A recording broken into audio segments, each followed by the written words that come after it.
Hello and welcome back guys. आज हम पढ़ेंगे मोनोकोट लीफ के बारे में। इससे पहले वाली वीडियो में हमने डायकोट लीफ के बारे में कवर किया था। अभी मैं स्क्रीन के ऊपर कोई भी हाथ नहीं रख रही हूँ इसीलिए, क्योंकि ताकि आप इसका स्क्रीनशॉट ले सको इस डायग्राम का, क्योंकि ये बहुत ही इंपॉर्टेंट डायग्राम है। इस वीडियो में हम मोनोकोट लीफ के डायग्राम को कवर करेंगे विद उसकी हिस्टोलॉजी, उसकी डिटेल्स की, ये जो सभी हमने लेबलिंग की हुई कि क्या है, कैसे है, किस तरह से डायग्राम इसका प्रेजेंट बनता है और क्या क्या चीज़ें इस लीफ के अंदर प्रेजेंट होती है। से पढ़ना शुरू करते हैं। तो सबसे पहले ये एक बेसिक मोनोकोट लीफ का डायग्राम है आपके पास। ये वर्टिकल सेक्शन है मोनोकोट लीफ का। और एक जो बात है वो ये है कि जो मोनोकोट लीफ है उसे हम क्या कहते हैं, आइसोबाइलेटरल। उसे हम आइसोबाइलेटरल लीफ भी कहते हैं। अभी आप समझेंगे कि इसे हम आइसोबाइलेटरल लीफ क्यों कहते हैं। तो मोनोकोट लीफ जो है उसे हम आइसोबाइलेटरल लीफ इसीलिए कहते हैं क्योंकि जो मोनोकोट लीफ होती है उसके अंदर जो मेसोफिल टिश्यू होता है, मेसोफिल टिश्यू जो होता है वो डिवाइडेड नहीं होता है। अगर आप देखोगे ना तो डायकोट लीफ के अंदर हमने पढ़ा था ना, मेसोफिल टिश्यू डिवाइडेड था into spongy parenchyma, spongy mesophyll tissue या फिर पैलेसाइड मेसोफिल। उसके अंदर ये डिफ्रेंशिएटेड था, इसीलिए हमने उसे क्या कहा था, डोर्सीवेंट्रल कहा था। लेकिन मोनोकोट में क्या होता है कि ये डिफ्रेंशिएटेड नहीं होता, एक ही तरह के सेल्स प्रेजेंट होते हैं। इसीलिए इसे हम आइसोबाइलेटरल लीफ कहते हैं। आइसोबाइलेटरल लीफ अगर आपको दिखा मिले तो समझ जाना कि भाई इसके अंदर मेसोफिल टिश्यू जो है वो डिफरेंशिएटेड नहीं होगा। ठीक है, तो ये तो आपने समझ लिया कि आइसोबाइलेटरल इसे हम क्यों बोलते हैं। इसके बाद जो डायग्राम होता है उसके अंदर सबसे ऊपर जो है वो प्रेजेंट हो गया आपके पास अपर एपिडर्मिस। ऊपर जो रीजन होगा वो अपर एपिडर्मिस का, नीचे लोअर एपिडर्मिस होगी। इसके बीच में सारा का सारा लीफ के सिस्टम जो है वो प्रेजेंट होंगे। अपर एपिडर्मिस जो है वो कवर्ड होगा क्यूटिकल के साथ। मोनोकोट लीफ में क्या होता है कि अपर एपिडर्मिस जो में ना ब्यूलिफॉर्म सेल्स प्रेजेंट होते हैं। बुलिफॉर्म सेल्स क्या होते हैं कि बहुत ही ज़्यादा यूँ कह सकते हैं फूले हुए कुछ सेल्स हो जाते हैं, थिन वोल्ड। इनकी जो वॉल होती है वो थिन होती है, पतली वॉल होती है, लेकिन बहुत बड़े बड़े ये सेल्स होते हैं। ये अपर एपिडर्मिस के अंदर प्रेजेंट होते हैं बुलिफॉर्म सेल्स। ठीक है, थिन वोल्ड होते हैं, इनकी वॉल थिन होती है और बहुत बड़े बड़े सेल्स प्रेजेंट होते हैं। तो अपर एपिडर्मिस के अंदर ब्यूलिफॉर्म सेल्स पाए जाते हैं मोनोकोट लीफ के अंदर। इसके बाद हो जाएगी आपके पास अपर एपिडर्मिस।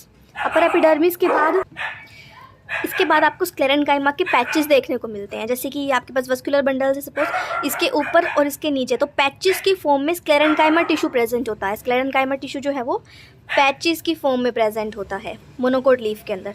उसके बाद बंडल शीट सेल्स हो जाएंगे जो वस्कुलर बंडल को कवर करेंगे। पता है ना आपको, वस्कुलर बंडल्स के बाद जो आउटर लेयर होती है उसको हम क्या बोलते हैं, बंडल शीट सेल्स बोलते हैं।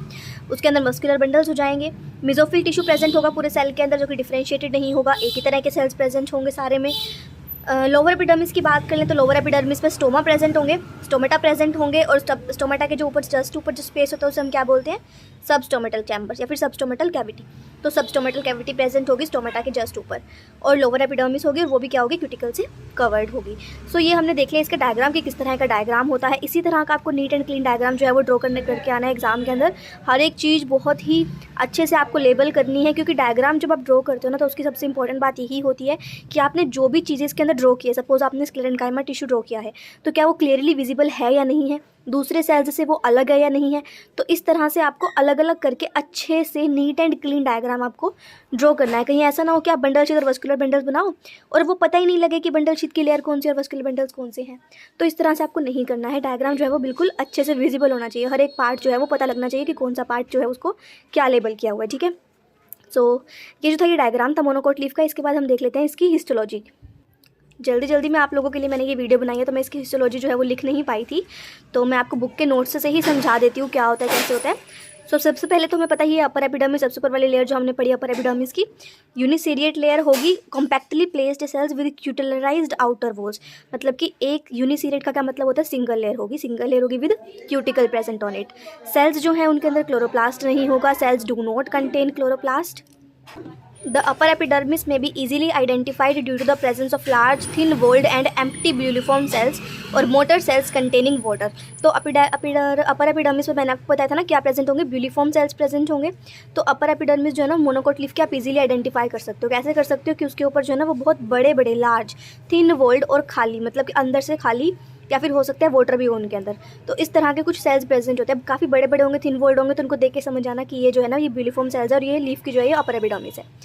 These cells are mainly concerned with the unrolling of the leaf during its development। अब ये अगर आपसे पूछ ले ब्यूनिफॉर्म सेल्स का फंक्शन क्या है, तो ये आपको पता होना चाहिए। ये सेल्स का काम क्या होता है कि ये प्लांट को अनरोल होने में हेल्प करते हैं। जब प्लांट की डेवलपमेंट होती है तो आपको पता है प्लांट जो है पहले रोल्ड होता है, उसके बाद वो पूरी तरह से ओपन होता है उसकी लीफ, तो उसको प्लांट को जो है लीफ को जो है वो अनरोल होने में हेल्प करते हैं ये वाले जो सेल्स होते हैं ब्यूलिफॉर्म सेल्स। क्या फंक्शन है इनका? They help in unrolling of the leaf during its development. Stomata are present in this layer. In a surface view, guard cells of stomata are dumbbell shaped and associated with subsidiary cells. जो guard cells होते हैं, guard cells आपने पढ़ा है ना, kidney shaped होते हैं और डम्बल शेप्ड होते हैं। तो मोनोकोट लीफ के अंदर जो guard cells होते हैं वो कैसे होते हैं? डम्बल शेप्ड होते हैं, डम्बल्स के जैसे दिखते हैं, इस तरह के डम्बल्स की तरह दिखते हैं, और उनके साथ सबसाइडरी सेल्स भी प्रेजेंट होते हैं साथ में, ठीक है। नेक्स्ट है मिजोफिल। मिजोफिल में क्या होता है? मिजोफिल डिफ्रेंशिएटेड नहीं होता। पहली बात हमें बताइए कि मिजोफिल जो है वो डिफ्रेंशिएटेड नहीं होता है, but is composed of rather compactly arranged isodiametric cells. मतलब कि डिफ्रेंशिएटेड तो नहीं है लेकिन कॉम्पैक्टली अरेंज्ड सेल्स इसके अंदर प्रेजेंट होते हैं। आइसोडायमेट्रिक का क्या मतलब होता है कि उनका डायमीटर जो है वो ऑलमोस्ट सेम होता है। Mesophyll sales contain abundant chloroplast, they carry out photosynthesis in them. Upper epidermis में हमने पढ़ा था कि इनके अंदर क्लोरोप्लास्ट नहीं प्रेजेंट होता। मिजोफिल के जो सेल्स होते हैं उनके अंदर क्लोरोप्लास्ट प्रेजेंट होगा, तो ये आपको शो करना पड़ेगा। जैसे देखो डायग्राम के अंदर देखो, अपर एपिडर्मिस से इसके सेल्स मैंने कैसे बनाया है? बिल्कुल खाली बनाया है। इसका क्या मतलब हुआ कि इसमें क्लोरोप्लास्ट एब्सेंट है। लेकिन जो ये वाले सेल्स हैं मिजोफिल के जो सेल्स हैं इन सब के अंदर आप देखो डॉट डॉट करके शो किया है। इसका क्या मतलब हुआ कि इन सब के अंदर क्लोरोप्लास्ट प्रेजेंट है। और अगर इन सब के अंदर क्लोरोप्लास्ट प्रेजेंट है इसका मतलब क्या हुआ कि ये सभी जो हैं ये फोटोसिंथेसिस कर सकते हैं, जबकि अपर एपिडर्मिस के सेल्स नहीं कर सकते, ठीक है। वस्कुलर बंडल्स, जो वस्कुलर बंडल्स होते हैं वो कॉन्जॉइंट होते हैं और क्लोज्ड होते हैं। वस्कुलर बंडल्स पे मैंने अलग से भी एक वीडियो बनाई हुई है, तो अगर आपने वो नहीं देखी है तो वो देख लीजिएगा। उसमें सभी बंडल्स जो हैं वो मैंने बहुत ही क्लियरली एक्सप्लेन भी किए हुए हैं। तो मोनोकोट लीफ के अंदर जो वस्कुलर बंडल्स होते हैं वो कॉन्जॉइंट होते हैं और क्लोज्ड होते हैं। मोस्टली स्मॉल होते हैं बट फेयरली लार्ज बंडल्स ओकर इन रेगुलर इंटरवल्स। थोड़े थोड़े इंटरवल में थोड़े बड़े भी हो जाते हैं, पर वैसे अगर आप देखोगे तो छोटे छोटे से बंडल्स सेल्स के फॉर्म में ही होते हैं। The bundles of all sizes are arranged in a row. All bundles having xylem towards upper side and phloem on the lower side are enriched by bundles. जो जाइलम है upper epidermis की तरफ present होता है और जो phloem है वो लोअर एपिडर्मिस की तरफ प्रेजेंट होता है। This bundle sheath contain chloroplast arranged in centrifugal manner. ये जो बंडल शीथ सेल्स होते हैं इनके अंदर क्लोरोप्लास्ट जो है वो सेंट्रीफ्यूगल मैनर में प्रेजेंट होता है, मतलब कि बाहर से अंदर की साइड इस तरह से प्रेजेंट होता है।